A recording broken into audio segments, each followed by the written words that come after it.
Naomi and Maia, take it away. Got it. So thank you everyone for coming today. It's lovely to see everyone and meet everyone. This is such a wonderful opportunity. So allow me to introduce myself and my colleagues. So my name is Naomi McKenna and Maia Boswell. We're working in collaboration together. And we're both so excited to be speaking with Jane Davidson, who, as many of you know, is the former Minister for Environment, Sustainability and Housing in the Welsh Government, who is joining us all the way from Wales. So Jane has made great progress in the area of environmental sustainability, especially through her creation of the Wellbeing of Future Generations Act, which was passed into law in 2015. And we will definitely talk about that in a lot more detail as the day goes on. So now a little more about the reason why Maia and I are involved in this. So we're working in collaboration with our mentor, Rabbi Nina Cardin, who is the Maryland Campaign for Environmental Human Rights, or she's the director of that. And she was so wonderful to set this up today. And thank you for that. And we are working under Howard County's chapter of the Youth Climate Institute, which is a group of high school climate activists with a passion for environmental justice. So as an aspect of our participation in the organization, Maia and I are completing a capstone project together. And using Jane's valuable insight, we hope to make a sweeping statement of our vision and eventually create a committee in order to formulate a declaration of human rights for the youth. And hopefully this can serve as the political foundation to eventually create the position of an ombudsperson for future generations in the state of Maryland, which is a topic we can definitely learn a lot about from Wales. And we'll talk about that more as well. And Maia will also touch on this project in a bit more detail at the end of our talk and provide everyone with ways to get involved. So as you all listen, we invite everyone to put any questions that may arise during this discussion into the chat box so that Maia and I can direct them towards Jane at the end of our session. And Jane, is there anything else that you'd like to add before we dive in? Okay, gotcha. So we will get started then. So I'm going to open up our conversation to this. So Jane, we know that you've been a pioneer in your field, which has been amazing, and you've helped create a commission for future generations in Wales. So what exactly is intergenerational equity, which you speak a lot about, because it's a very loaded term and has a lot of definitions. So how would you define this, and what led you to develop a passion on this issue? Well, first of all, thank you very much for inviting me to join you here on this. Well, I hope you've got a bright and sunny lunchtime. I've got an incredibly bright sun coming through the window at the moment, which means that I'm going to occasionally go dark because I've got to have put the blind down above me so that so you can see me in any way whatsoever. Yeah, I think the fundamental my fundamental passion is just about fairness, actually. I just think that so many political systems are inherently unfair, and sometimes they choose to be unfair, and sometimes they are accidentally unfair. But I just believe that really, if politics is going to serve people in a democracy, it should be looking for the fairest possible outcomes. And for me, that means looking after the most vulnerable in society.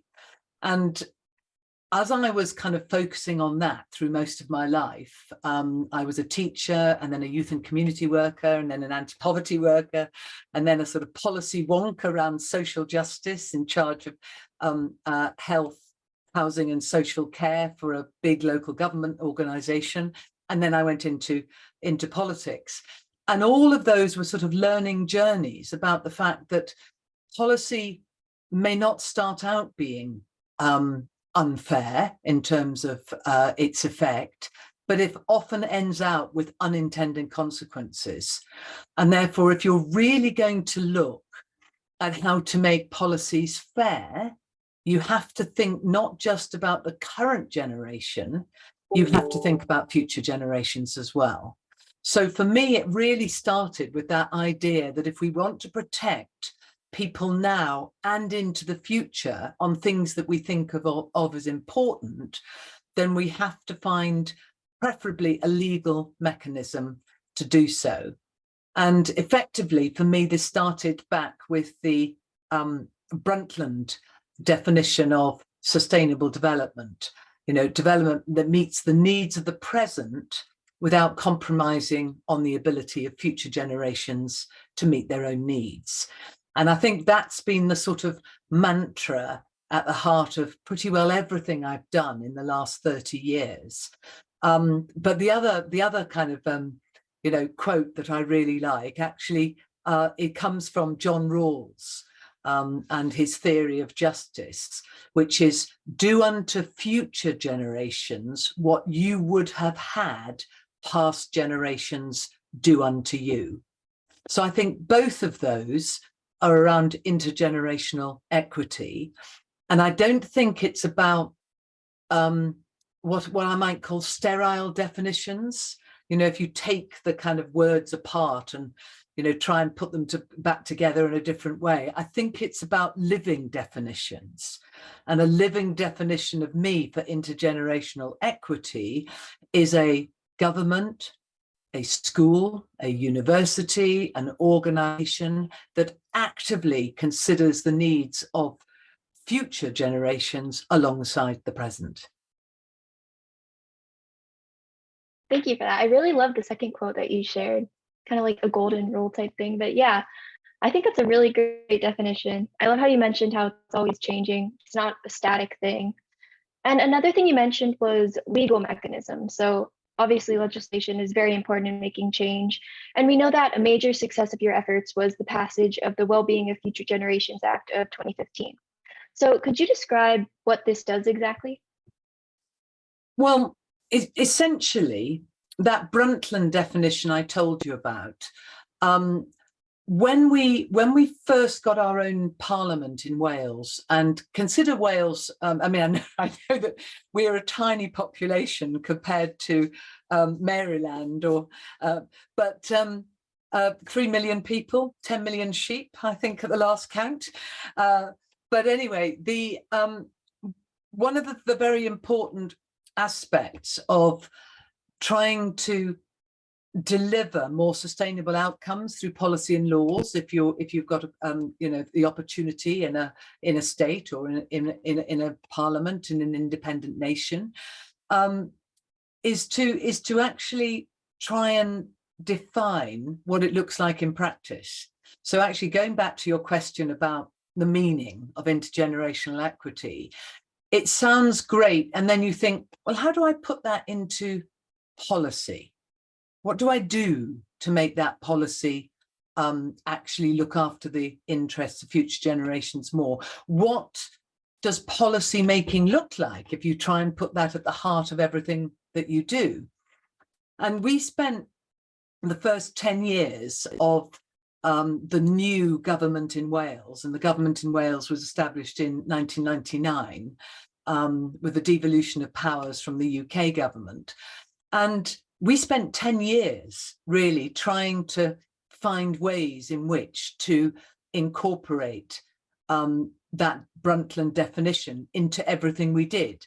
And we had a kind of bit of a head start on this as well, because when Wales became a devolved government, we actually had a law that required us to factor sustainable development into everything we did. And we had a requirement to promote it as well.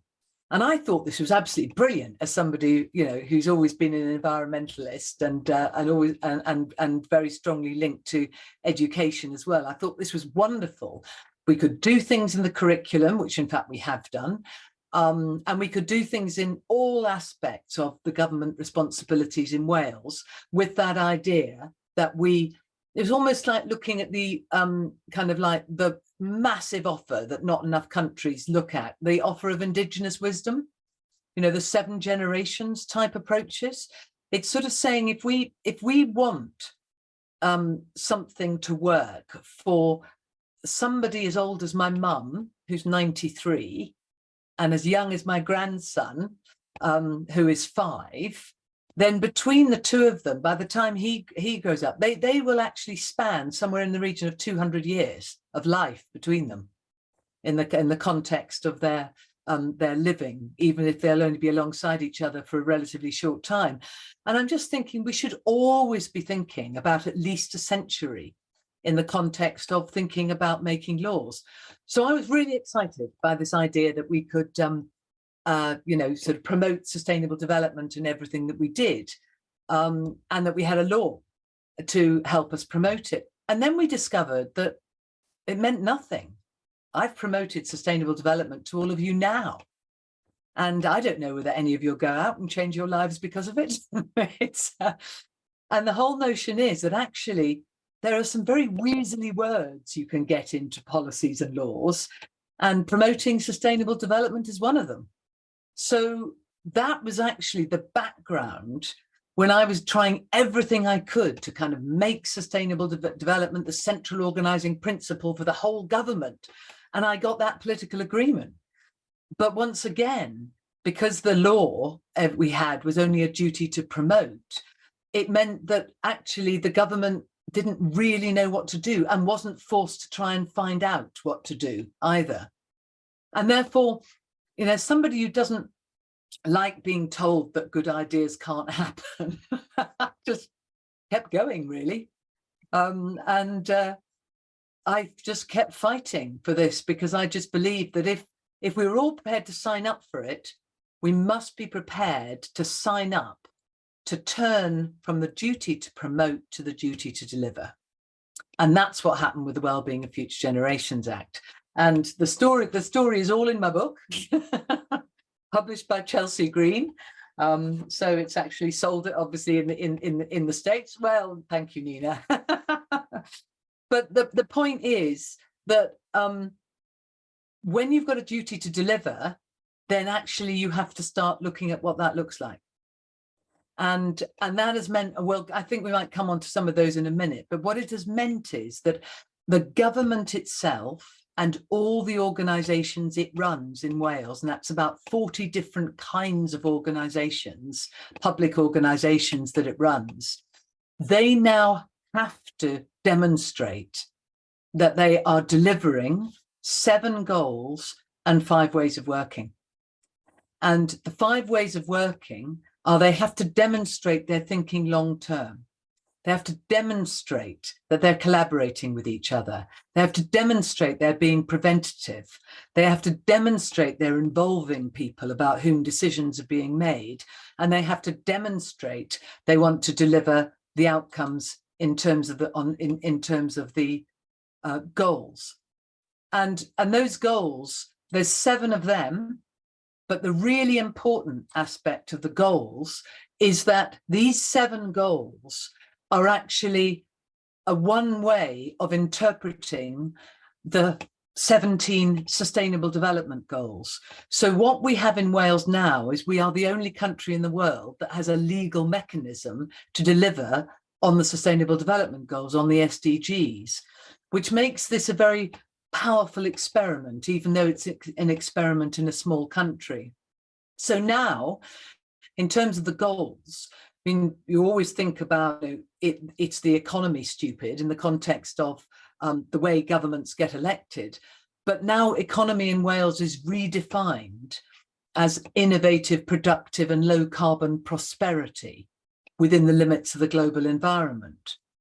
Using resources efficiently and proportionately, acting on climate change, creating opportunities for decent jobs, generating wealth and employment in responsible ways, in a nation which values and enhances nature, in a nation where it looks at the causes of ill health rather than counting ambulances or doctors, in a nation where there is more equality because it's focused on people fulfilling their potential, where people live in attractive, viable, safe and well-connected communities, where our language, the Iaith Gymraeg, the Welsh language, is promoted and protected, where our culture and heritage and our art and sports are celebrated.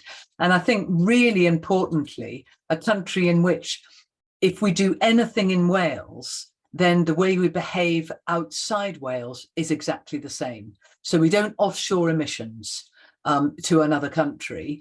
We are as responsible globally as we are responsible in our own area. So fundamentally, those are the things at the core of the Act. They're all on the face of the Act. But I know what you're particularly interested in is, well, how is that, how is that monitored? How is that policed? How is that critiqued? And of course, that is by an independent commissioner who is appointed both by the government and parliament and is then utterly independent of government and parliament. And that person, and we have a new one, and he's called Derek Walker. And if you look up on the Future Generations website in Wales, you'll see a lot of information about what the commissioner and his office does. But the job of the commissioner is to hold all the public organisations to account as to whether they're delivering on those goals and ways of working. And the really interesting thing at the moment is that the new commissioner has only been in post, what is it now, 3 weeks?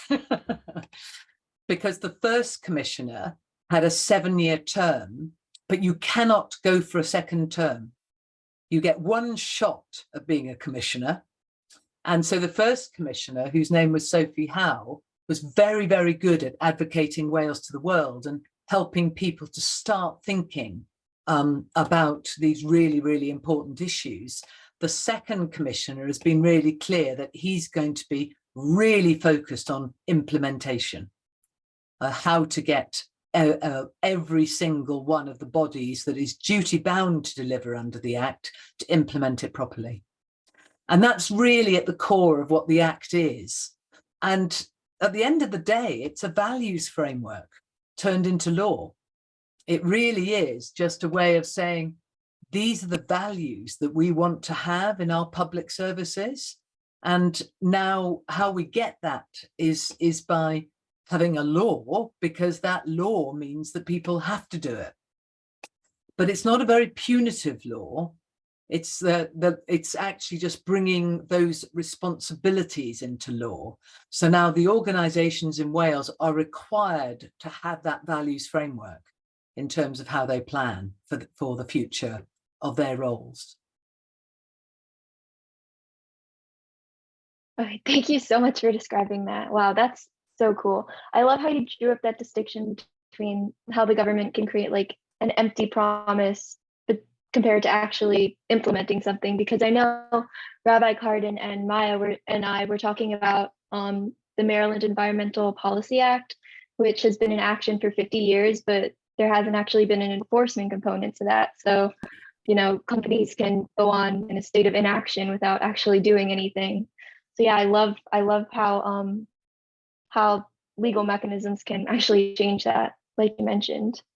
But I think one of the things about that, of course, Naomi, is that you might then, if you go and really look at that Act, you might be able to just, I mean, literally, the single most important thing that I did was change a duty to promote to a duty to deliver.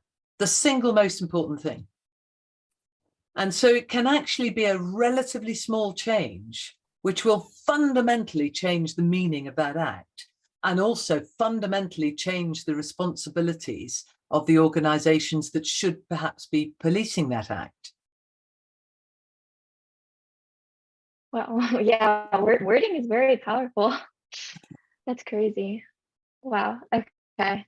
But moving on from that, I'll give you an thank you for sharing that. example. Another one which is particularly close to my heart is the fact that I think this is exactly the same in the US as the UK, which is that companies primarily have a responsibility to their shareholders. Mm-hmm. And here it's called the fiduciary duty. Is it the same thing? Yeah, I've got some nodding there. Right, the fiduciary duty is the responsibility of companies to the interests of their shareholders. So that's one of the big issues in terms of the oil, coal, gas, etc. companies at the moment, is they will always quote their fiduciary duties, their responsibilities to shareholders. And therefore, often there's a really impressive shareholder activism going on now from people who are really challenging the companies that are damaging our futures by buying shares up as shareholders to change what the company does. Well, I love that, but that's probably a very long-term issue. when we haven't got that time available for very big companies where they've already secured the majority of the shares. But if we change the definition of fiduciary to mean current and future generations of shareholders, then immediately it starts to affect things like the insurance industry. Because how can an insurer, which also does the same thing in terms of their shareholders, how can they, when they assess risk, allow those actions to be undertaken by companies for their shareholders? Now they're fine because they buy into it. So yeah, they're not going to do anything about those. But how can they say there's no risk for future shareholders? So there's some very clever people looking at some very small words that make some very big changes around.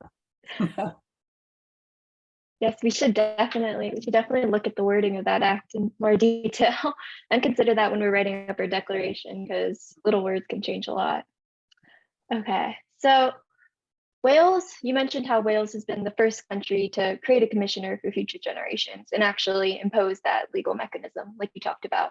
And we researched some other countries that have tried, but they faced numerous challenges in the process and the position ultimately didn't work out. So what would you advise us here in Maryland to learn from the success of Wales?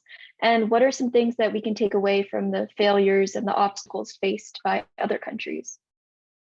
Well, I assume that two of the countries you've looked at are Hungary and Israel, Yes. as part of that. And they're two very different stories, really. The Hungary story was they appointed a commissioner who was very, very keen on what he wanted to do. And therefore the government got rid of him, basically, because quite often governments will think, oh, this sounds great, until they get somebody who actually really, really wants to change things.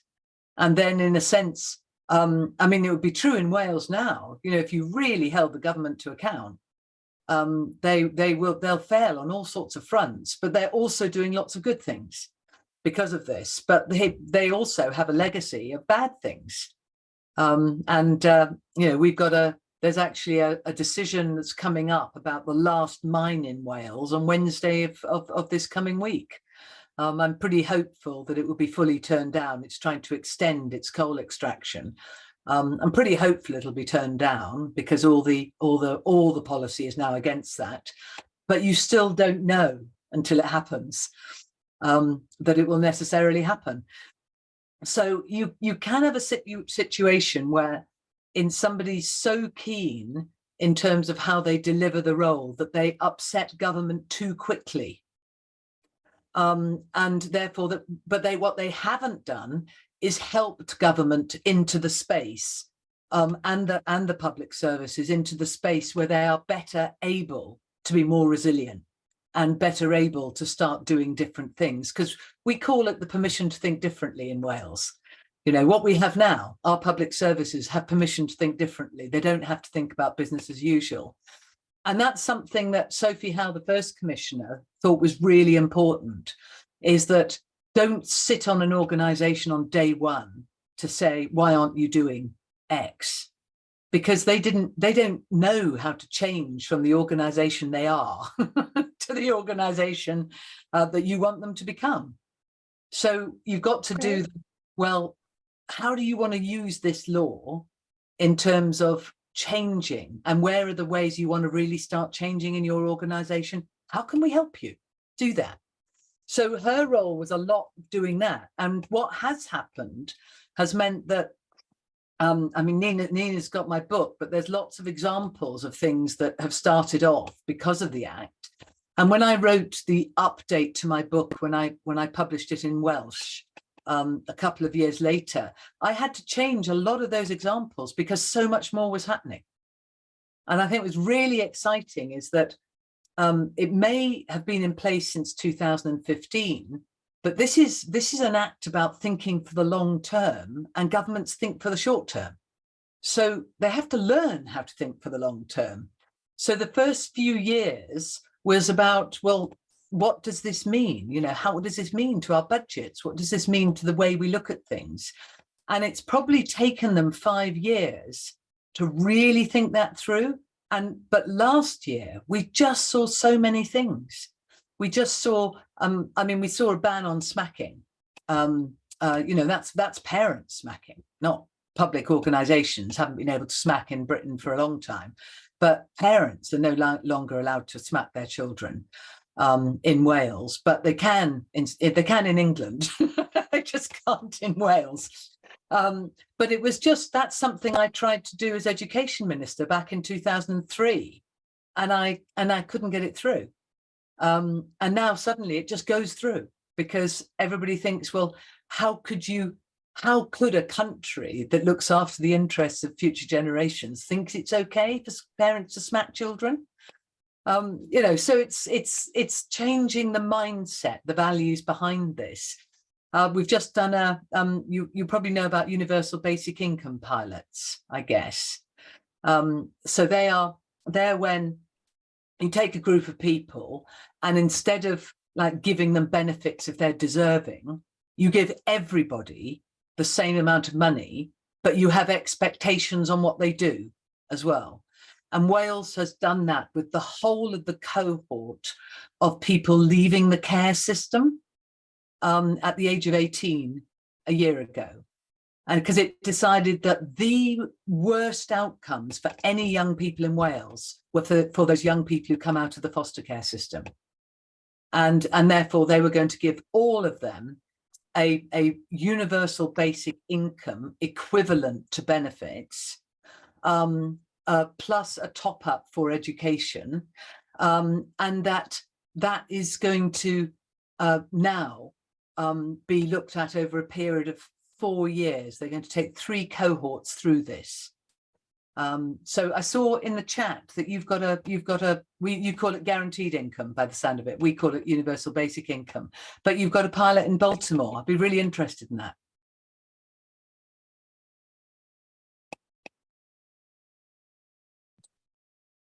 Oh, yes. Thank you. Thank you for sharing that, Rabbi Cardin. That's really interesting. Wow, I really like how you mentioned how change doesn't always have to be like an instantaneous process, and you have to focus on changing like attitudes over actual like actions sometimes. That's really valuable for us, thinking for the long term rather than short term. So thank you for that. I'm going to pass things off to Maia now, and she's going to talk a little bit more about the actual position of ombudsperson with you. But thank you so much. You are so well spoken and so articulate. This has been a pleasure. Thank you. Drama training. I started life as an English and drama teacher. Oh, I can tell. Awesome. So thank you so much, Naomi, for handing it over to me. So I guess now we're transitioning more into like the implementation and such like that, or as you've been saying, we find your exact wordings for this: duty to promote versus duty to deliver, and focusing on that duty to deliver. So for our first question here on this part, so Wales has been very active in engaging the youth in these initiatives. We were learning about the Youth Forum for Sustainable Development and the Youth Parliament. And then here in Maryland, as part of our project, we've been working to create a similar conversation and promote youth engagement through the creation of the Declaration of Rights, as we've touched on a little bit previously. And I'll go in more in depth at the end of this webinar. So based on your experience with the youth, what are your suggestions to maximize the success of our efforts and to really start this conversation? Well, I think although I've called my book Lessons from a Small Country, I really, really don't like giving lessons to anybody in other countries. It's more about where the opportunities are that you see, because you know your own systems.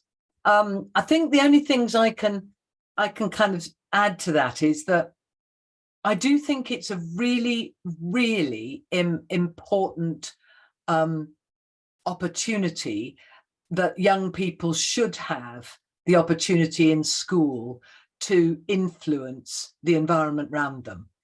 And therefore, when I was education minister, I actually put in place a set of systems here in Wales, which you may have, but we didn't have before. So we already had eco committees, which is a big European initiative. And I'd worked with a number of the school eco committees, and I was trying to get 100% of our schools with eco committees. I think we're up to about 88 now, 88%. So actually there's very, very strong commitment in that area.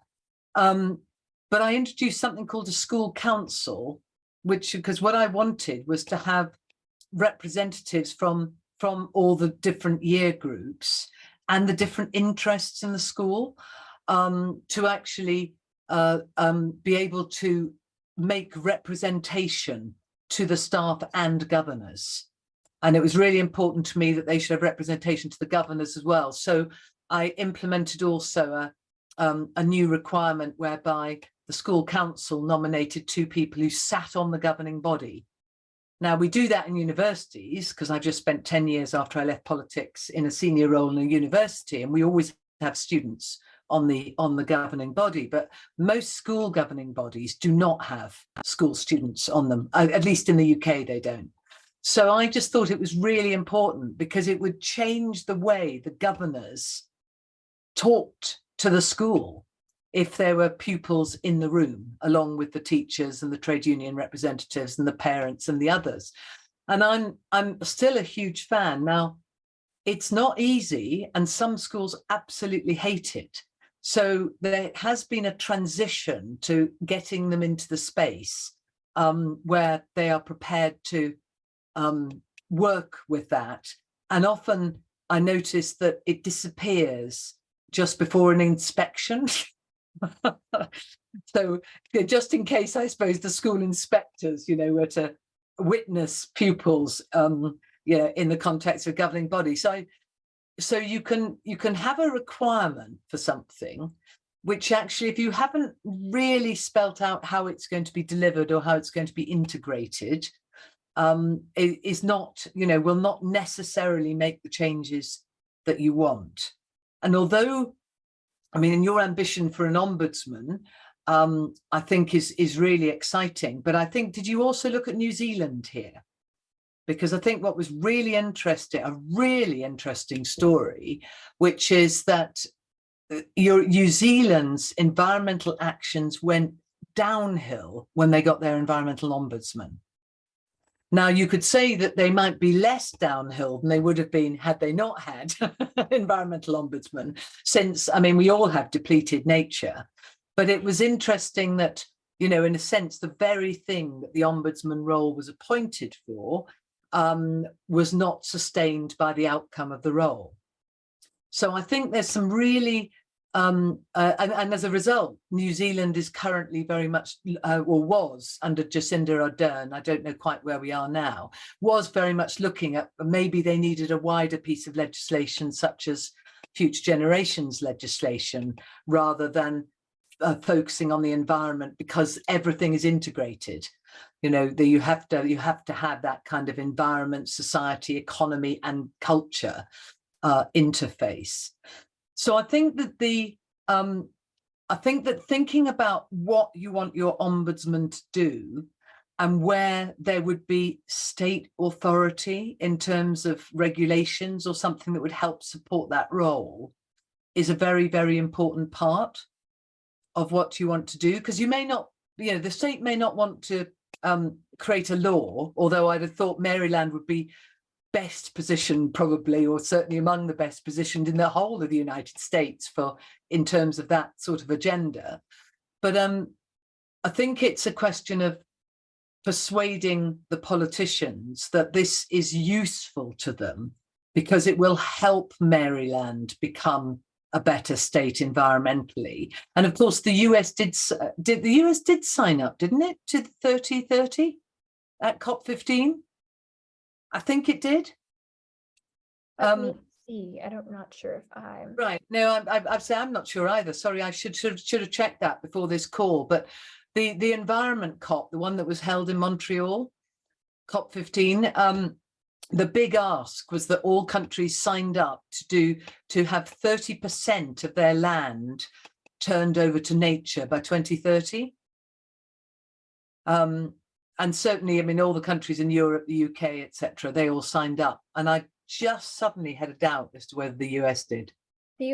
After I did a very, very brief Google search, I admit, and it seems that United States was not technically a participant, meaning that they were there, but they didn't officially sign up Vote. as committing to it. Just interesting. Right. But Okay. I do want to say that Maryland, just this past session, did pass a bill, I believe it was, that we were committing to protecting 40% of our lands by 2040. So Maryland has taken that commitment on its own. Right. Well, in which case, I mean, that's absolutely brilliant. When you use the word protect, what do you mean? Because this was about 30%, 30% of land, being in kind of conservation. I believe that's what this means as well, given the organization that was behind it. But the devil's in the details. You're absolutely right. We've got to keep our eye on that. Yes. Yeah. But I think that if Maryland is already looking to exceed the COP, which is what it sounds like, and that's a fantastic thing. I'm in awe. I'm in awe about that. It would be then, in a sense, you're in a stronger position to be asking for an ombudsman. So I think that's something else to do, is to look at other laws that Maryland has, other very progressive laws that Maryland has, and see if there's a way of crafting an ombudsman type role that would help support those laws. Because that's effectively what the Future Generations Act does. It takes the 7 goals and the 5 ways of working, and the combination of that's important too, because the 5 ways of the working are the what, are the how. If you think preventatively, long-term, collaboratively, you involve people about whom decisions are being made, you integrate outcomes, then in fact you think differently from the way normal lawmakers think. So then when you've got your goals to give you the values parameter for doing that, then that's important too. And going back fundamentally to the question about involving young people in that, in the school system, it was the eco committees and the school councils. But because I'd been a youth and community worker and a teacher and really wanted the young people's voice, when I first started in national politics in Wales, I was actually the deputy speaker. And so I set up what was called Llais Ifanc, young voice, that means in Welsh. And that was actually a chance for young people from across Wales to have their own assembly when matching ours. And that is now turned into a proper youth parliament. And in the work I'm doing now on net zero 2035 for Wales, bringing it forward from 2050, I have youth parliament representatives on my group. So now what was seen as an outlandish idea of letting young people work with adults on anything is now just normal here, absolutely normal. That is awesome that they're integrated that way. And I definitely am taking note of what you said about looking at previously successful progressive legislations and what we can learn from what they were able to pass. So proceeding forward, what were the main arguments, obstacles, challenges against instating that position? Because obviously for us, we're thinking, well, of course this is necessary, but certainly there were people who did not agree with your beliefs and didn't think there was a value or didn't think the means existed. So what were you thinking for that? Well, I think the first one is when I was telling you about the Brundtland definition of sustainable development. Development needs the present without compromising on the ability of future generations to meet their own needs. People think that's motherhood and apple pie. And because people were always saying, well, what does that mean? What does it look like? So I think you have to find out what it looks like for you, in the sense that what does a fairer world look like where current and future generations' interests are both taken into account in the things that you care about? Now, in some senses, the environment is very easy, because actually if you plant a lot of trees and you don't cut them down for timber, and therefore you really are definitely sequestering carbon, you can very easily see the benefit for current and future generations. But of course, land in most places is, you know, kind of like it's a tussle between what is going to be the use of it and what is the best use of it. So, you know, you quite often have to think then about, well, if we're building a hospital here, and this is the best place for a hospital because of where it's positioned in a city or a town or something, then some trees might come down in that way, but it might be justifiable because of the healthcare benefits. So you have to think about, so this is very much about thinking differently. And that hospital example might be that if we just go back to some of the goals, it might be that although you cut down a few trees, what you're going to do is make a completely permaculture type environment round the hospital, create lots of local allotments, etc., bring the hospital very much into the heart of the people. So you're actually creating something regenerative with lots of biodiversity opportunities, which encourages the health of people because of gardening and having a hospital on their doorstep, of course. That's particularly good because you do it in an area where there's very low incomes. And actually there can be also all sorts of other ways in which people in those communities might be better supported in the context of other health or food or other type benefits, you know, so you're always having to think in the round. So I think thinking about whether there are things that you'd really like to achieve which always have more than two benefits. I used to think about it as at least three. So we call them co-benefits. But I mean, if I think of any action, it's got to have at least two other major co-benefits that fit with the Wellbeing of Future Generations Act for me to think it's a good idea. Okay, awesome. I'm taking note of the at least three as well. So obviously there is a somewhat amicable environment here for us to start this conversation in Maryland, at least, and start working towards this position. But we don't have much, and of course we have this legislation that discussed earlier, we don't have much of a framework existing here or similar positions in Maryland. What models existed for you as a framework when you were thinking about creating this position? Who were you able to look to for not necessarily role models, but previously existing methods that worked, different positions that worked, and so on? Though Wales is the first to do so successfully. Yep, that was tricky. I think the main thing was that you do have to go looking, and there were you know, sometimes a door can get opened in a tiny little way. We would not have the Wellbeing of Future Generations Act now, and you have to remember I wasn't actually in Parliament when it was passed. I proposed it. I worked with the government on it behind the scenes a little bit when it got a bit tricky and people were getting a little unsure as to what the act was going to be like. But I wasn't still in politics. I'd been out of politics for 4 years by the time the act was passed. But I got it into the manifesto. And in the UK, we very much have manifesto-led government. If it's in your manifesto, then the press and the public can challenge a political party as to whether or not they have or have not delivered on something. So like you, I knew the history of other commissioners. I decided before I left politics, we're talking way back in 2010 now, I actually appointed the first Future Generations Commissioner, but they had no powers.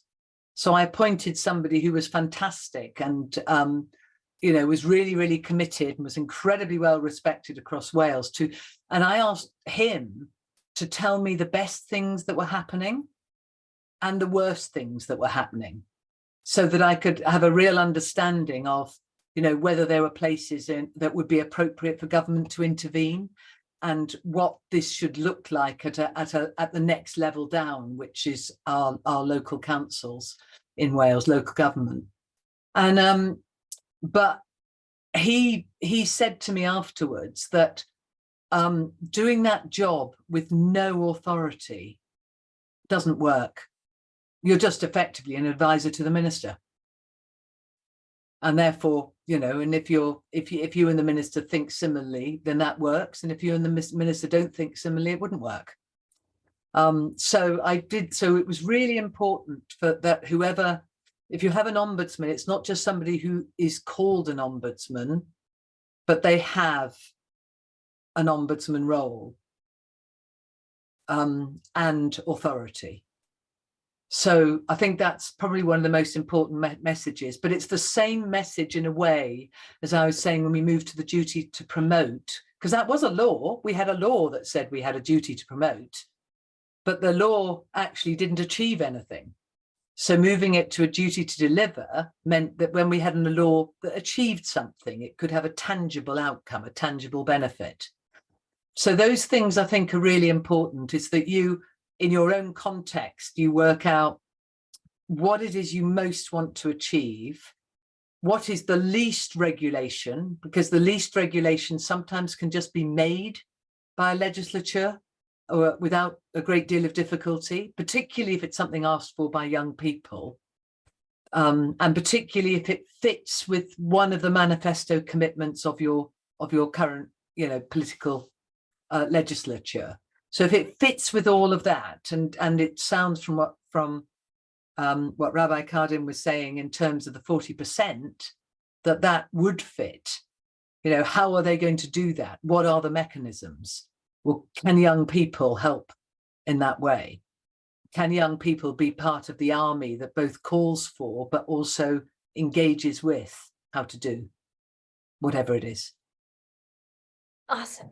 Okay, thank you so much. And again, that's just circling back to the main point that I have found so important that you say here today, is the duty to deliver, and not necessarily just saying something's going to happen and saying, oh my goodness, we need to talk about this, but rather actually doing and being a doer. So thank you so much for that. I'm going to turn it back to Naomi for one last question, and then we can answer any questions that anyone in the audience might have, and then we can close out.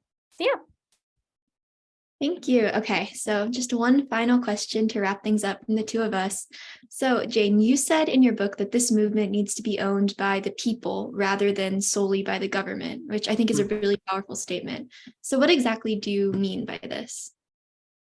Well, I think it's, when you're a minister, you have a lot of authority, or notionally you do anyway. You notionally have a lot of authority, a lot of power. You certainly have the power to say and make changes.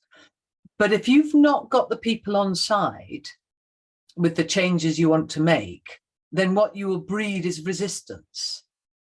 And in fact, quite a lot, you might have picked up, we've just had this massive march in the UK by Extinction Rebellion, Just Stop Oil and others over this weekend, which was called the big one. Because of the fact that there is a huge lack of faith in the current UK government to deliver on any of this agenda, and there is quite a movement building to try and change their minds. Scottish government, Welsh government are very much on the page in terms of delivery. You can look separately to see whether you think it's enough. And certainly my new job is I'm leading the work for Wales on trying to do net zero by 2035 rather than 2050, because we actually believe we need to move a lot more quickly. And we think that, once again, a small country must be able to be a good pilot to experiment on what that looks like. But I think the fundamental element of all of this is going to be turn any moment you can into a movement, as it were. I mean, you're all part of a movement. You wouldn't be on this call if you weren't. And Maia, you said something I just thought very interesting when you were kind of saying, well, of course, we all think like this. And we do, and I'm sure everybody on this call thinks like this, but there'll be quite a lot of things on which we think differently as well. So I think there's this notion about having a big enough vision to keep a lot of people in the space, because if you get down to real detail, what will happen is you'll end up with what we used to called through the film Life of Brian, which was, the People's Popular Front of Judea broke up with the Judean Popular People's Front. And it's very much, what happens, that if you get so detailed that you end up not taking people with you, because there'll be points at which you cannot agree. So keep things strategic and vision-led enough to build a movement. And I think that if we're thinking about the context that you're in, there's some very scary stuff that's come out of Climate Central, which you probably all looked at. Have you all looked at the Climate Central flood maps? If you haven't, do it straight after this call. But what they've done is they've actually gone through 2030, 2040, 2050 and shown on the balanced IPCC scenario which places are going to flood, and flood really badly. And our home city, capital city of Wales, Cardiff, is one of them. If action is not taken, 2/3 of Cardiff will be underwater in a really bad flood scenario, because it's land that's been taken back from the sea. Anyway, the Netherlands is mostly gone, etc., etc. So I think that I'm never just a fan of doom and gloom, but I think just sometimes showing people what might be happening on their patch, and then thinking about, well, what can we do to head that off? Because we've still got, by 2035, I'm arguing we've still got more than a decade. So we've got a year to create really, really good policy, and then 10 years for government to implement it in Wales. So I think make enough time for those sort of things, but use data. But use data and optimism. So can I finish on stubborn optimism? Thank you so much for that.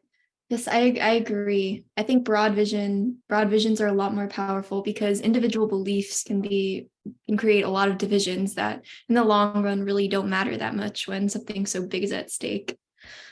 So I'm going to open things up to everyone else. Does anyone else have any questions that they'd like to ask Jane?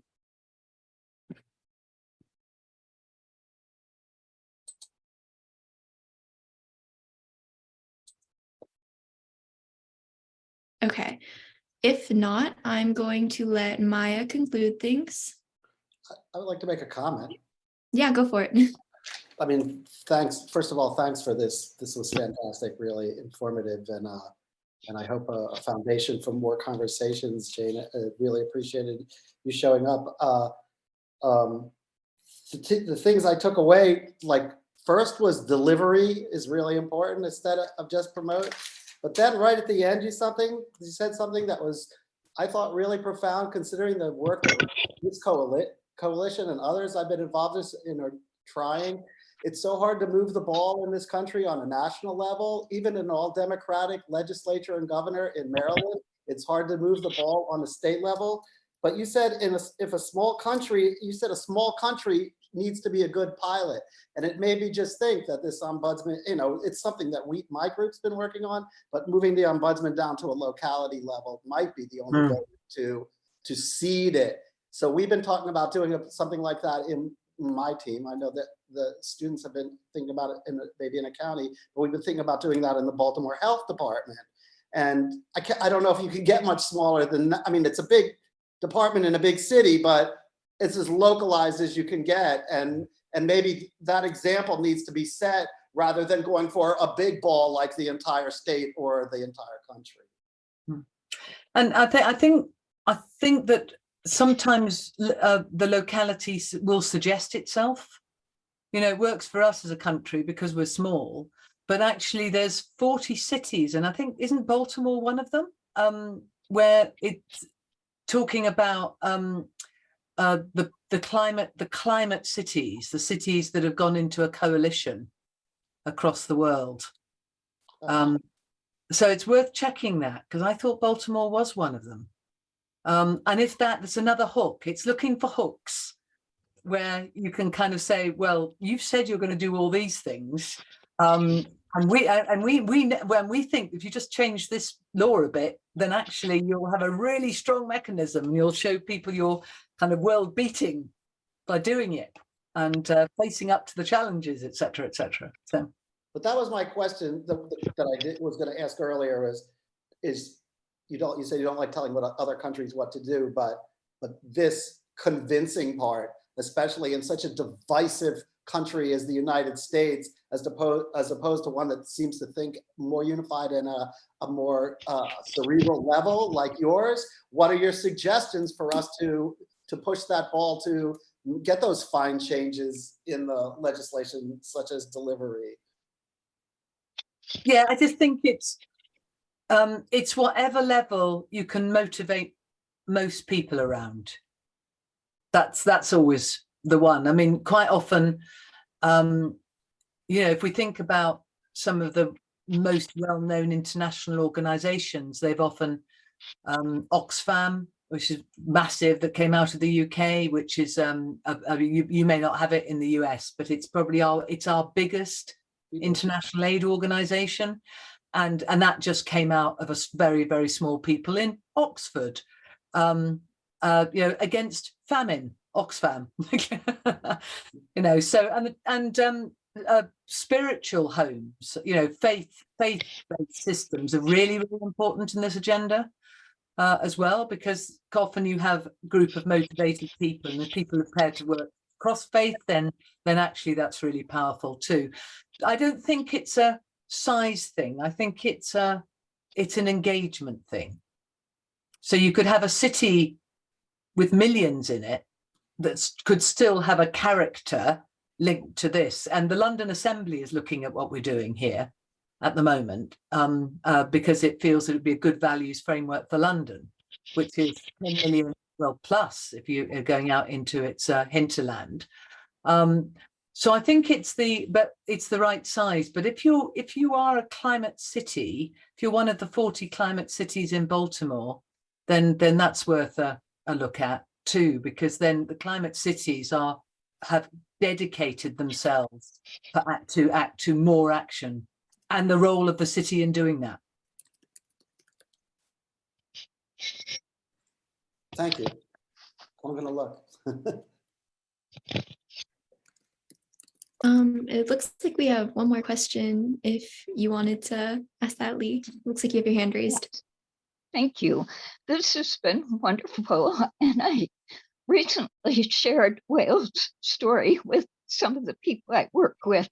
I didn't get back as much buy-in as I would have liked to have had.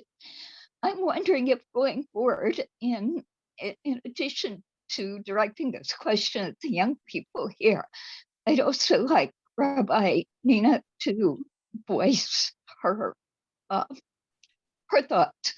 We have a number of climate coalitions in Maryland that have worked very well together to get some things done.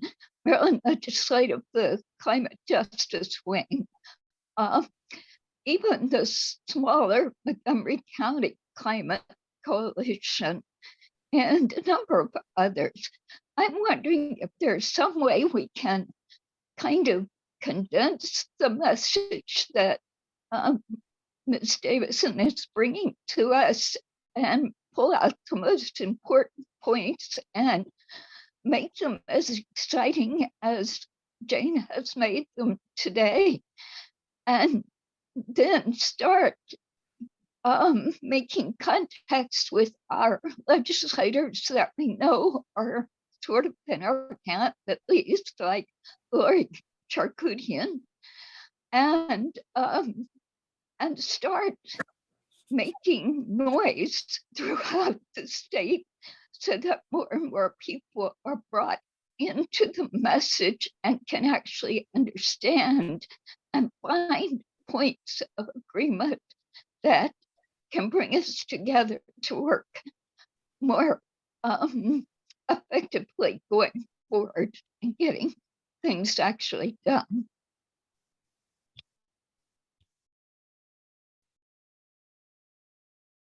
Jane, do you want to respond at all?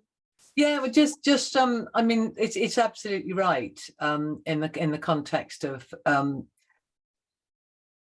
I think going back to the question that Maia actually asked me about, about the People Act issue.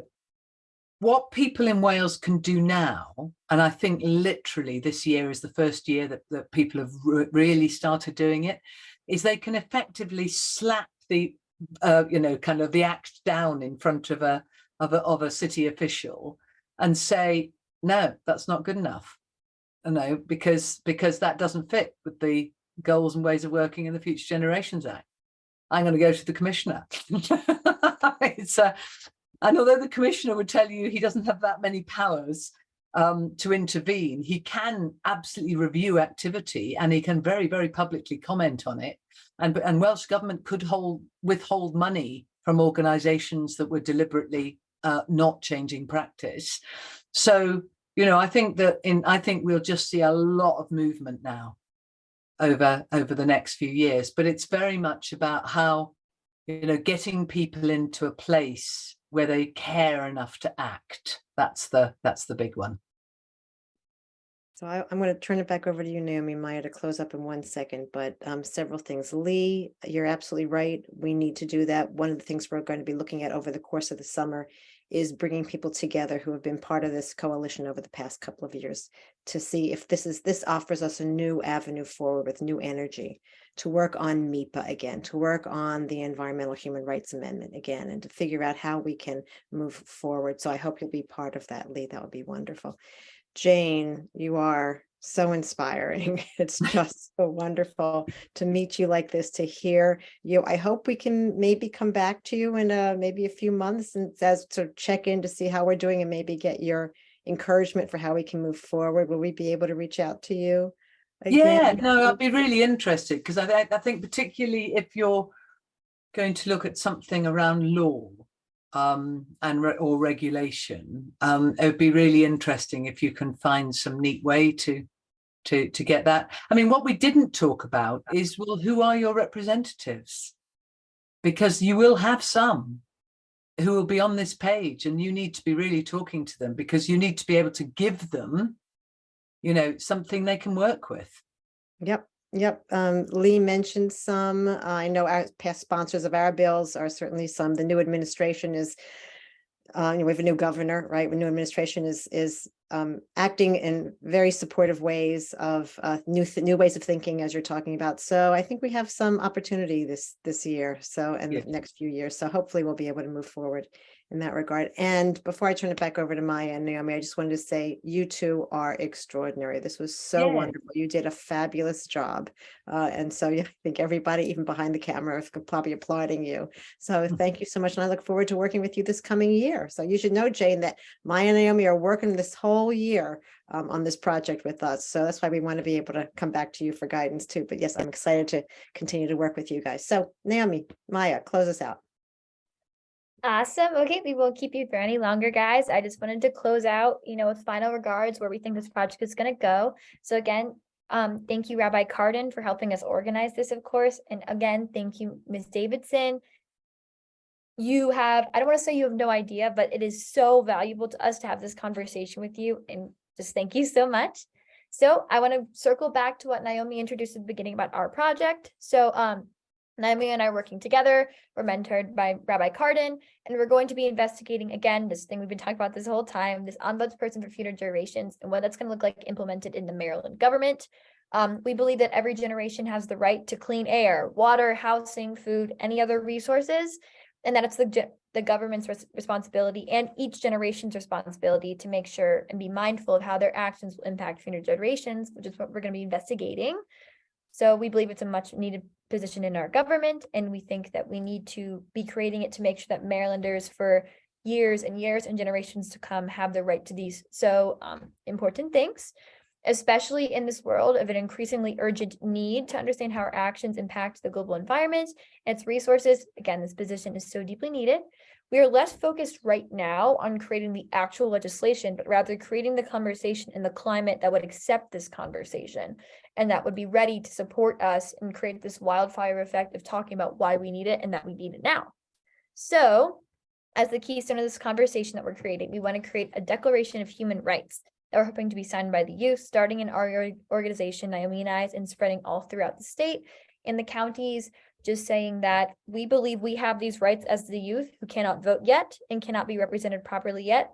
We believe we have these rights and that the government needs to protect these rights and show different levels of government that the youth are ready to support this and that it is their responsibility to represent us too, even though we do not, are under the age of 18, we can't directly vote yet.